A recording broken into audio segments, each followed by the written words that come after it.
Hey everyone, this is Jono from Veracity with another video in my video series.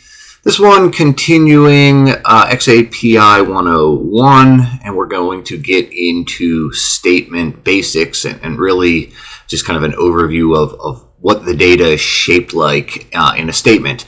If you're just finding this video and you haven't seen the last two or other ones in this series, at least the last two set the foundation for this one and go through some important terminology. So you might want to check out those. I'll put a link in the description to the two most relevant videos, but also this entire video series if you're interested in checking out other videos.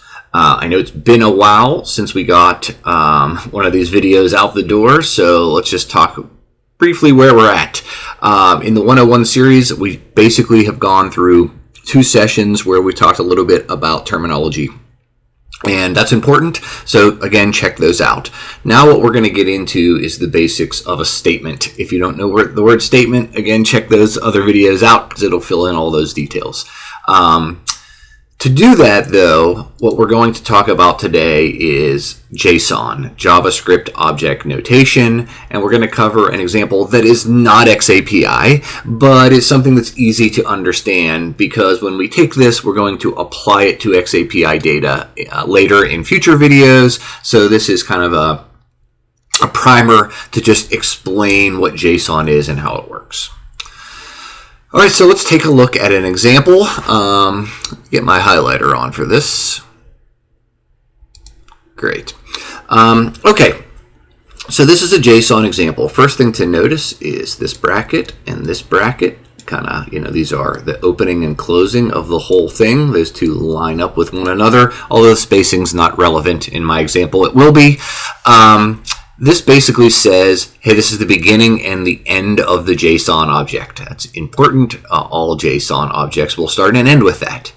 Our JSON object has one property called car.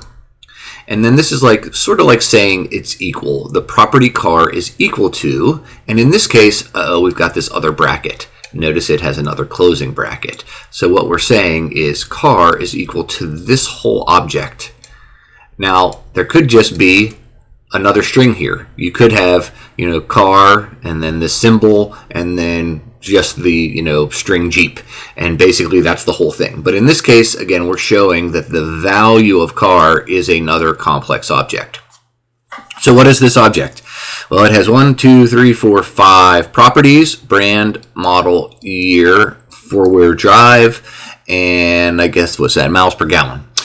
And each of these has an associated value in this particular object. So in this case, our brand is Jeep, model is Wrangler, year is 2006, four-wheel drive is true. Notice in this, there are no quotes.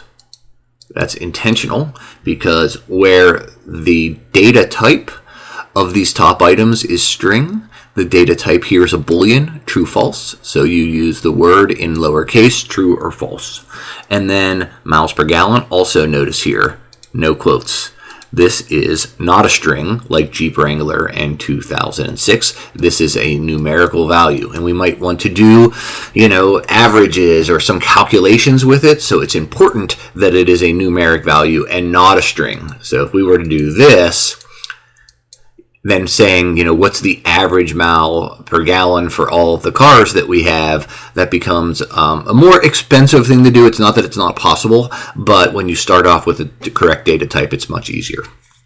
Okay, so in this case, we have a JSON object. The object has one property called car, and then it's got these this object that is the value of car. It has its own properties, brand, model, year, and in this case, this particular instance, we're referring to a Jeep Wrangler, 2006 Jeep Wrangler that is four-wheel drive and gets about 27 miles per gallon. Now, we could have this same shape of an object where, it's same properties, car, brand, model, year, four-wheel drive, miles per gallon, except, it's GMC, Yukon, 2014, false, and I don't know, 23. So you get the idea. These this data has a shape, but the values may change in different instances of this object.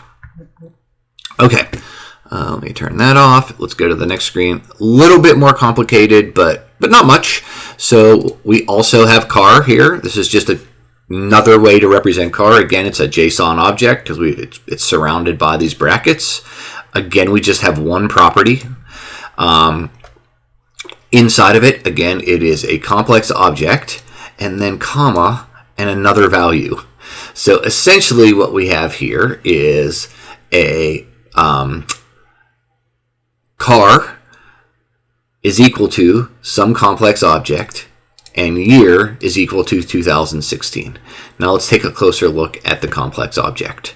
So car is equal to, we've got property brand and property model. In this case, brand is Jeep, just like the last time. But model, you'll notice, is another complex object. So model has a name and edition, Wrangler, Golden Eagle. So basically what we're showing here is a couple things. The last time, we had a pretty flat, object where it had one property and then a sub object with basically all properties at the same level. But you can nest, as you can see here. Objects can have objects that can have objects and that can have objects, and this can get arbitrarily deep. So in this case, our one property car has a object item that has one property, model, that has another object as part of it that has two properties, name and edition. So I know it gets a little confusing, but this is how xAPI really goes into a lot of depth in some places. So it's important to understand that you're not just listing data this way in a big list. You are nesting data also kind of this way. One other thing to note, I didn't mention it at the last one. In fact, let me go back to the last one. I think that's easier to see in the last example. So anytime you have multiple properties in a row, notice they will have a comma between them. So brand Jeep, comma, next property, model Wrangler, comma, next property. That's important. And you see the same model over here with this example, except it's a little bit more convoluted because our brand is Jeep. Our next property is model that has a complex object, name and edition, but notice it does have a comma at the end of it. It's just a complex object instead of a single value, and then year. So again, that's important. That is what distinguishes one property from another when you're able to list them out. All right, one further example, and then we're going to call it for today. So this is, again, pretty similar. Sorry for the eye chart. I tried to fit a lot on the screen here. So basically this wraps and continues over on this side. We still have our car, just like we had last time, has one property, Jeep, just like the last time, comma, our next property, models. And in this case, we have this symbol. That is not a typo. That's not a mistake. That's the way it's supposed to be. Notice it ends right here. So it goes from here to here. What this is saying is the value of models is an array of something.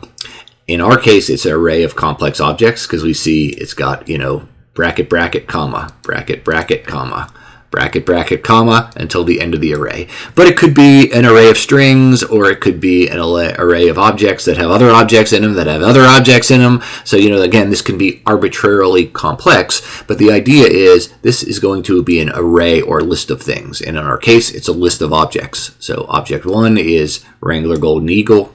Object 2 is Wrangler Rubicon. Then Commander Sport, and then that ends our array. So we've got 3 models listed here, and each model has a property for name and edition inside the object, again, delimited by commas. And then we've got outside of our array, year, these are all 2006 models. So let's see, one additional thing that will be important as we move forward, dot notation. So we'll use this a lot when talking about xAPI, when referring to parts of the xAPI. So when we say statement, which is kind of our outside object, dot car, dot brand, we mean statement, the outside thing, dot car, dot brand. So you can kind of see we follow the hierarchy down. And the value of that is Jeep. So we could ask, for example, what is the value of statement.car.brand? That would be Jeep. Or we can say set the value of statement.car.brand equal to GMC. So you can see you can use it both ways, to refer to or to set something. So what does it look like down below? It would be, statement.car.year is equal to 2006. Let me go back one just to show you how this works with arrays. Here we go. All right, so if we wanted to refer to, I don't know, this Wrangler name, for example, we wanted to know the name of our second model, we would say statement.car.models, and then since this is an array, we would do the, in this case, first item in brackets like that, so that this is the 0th item, this is the first, this is the second, and so on. So we want the first. So we would do statement.car.model, the first one in brackets, dot name, and that would get us Wrangler. So a little bit more complicated, but that's essentially how you work with arrays in JSON when referring to dot notation. So we'll use that a lot. In the next sections, we'll talk a lot about xAPI data, and we're doing it, we'll say like statement.actor.mbox. So that's what we mean. We mean we're basically traversing this object to tell you what the value is or what the value should be. Okay, we're going to go ahead and call it there. Thanks for your patience in me getting out these videos a little slower than I would like. We'll follow up on this one where we get into the mandatory elements in a statement the next time, so stay tuned for that. If you like these videos, please like or subscribe. Thanks for watching and have a good one.